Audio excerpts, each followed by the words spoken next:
আসসালামু আলাইকুম। আবার নতুন ভিডিও হাজির হয়েছি। আজকে যে বিষয়টি আলোচনা করবো ট্রান্সফরমেশন, সিম্পল, কমপ্লেক্স, কম্পাউন্ড।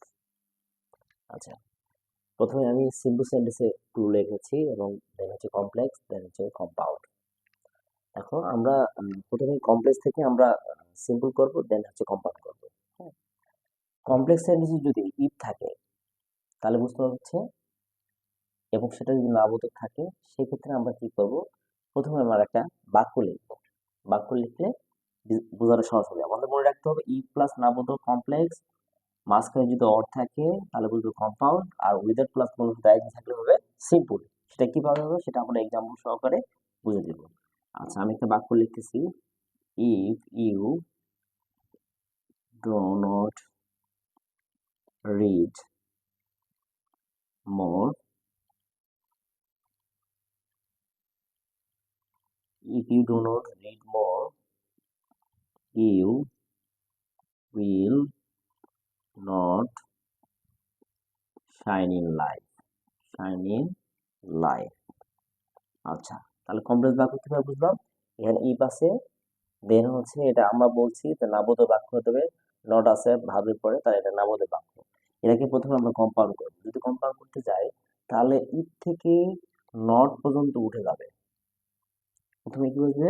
মূল ভার্ব। মূল ভার্বকে রিড, তারপর রিড, পরের অংশ মোর, আর মাঝখানে কমার জায়গায় এই যে কমা, এই কমার জায়গায় কি বসবে? অর বসবে। আর অর দ্বারা বোঝাচ্ছে যদি না। ইফ মানে হচ্ছে যদি, আর নট থাকে যদি না। তাহলে read more or we we will not shine in life. Shine in life. তাহলে আমরা কি বুঝলাম? কমপ্লেক্স বাক্য যদি নাবোধক হয় এই দুটো ক্লজটা, তাহলে সেটাকে যদি কম্পাউন্ড করি সেটা পরিবর্তে আমাদের অর বসবে। এটা কি মনে রাখতে হবে? অর। অর মাঝখানে কি বসবে? অর বসবে।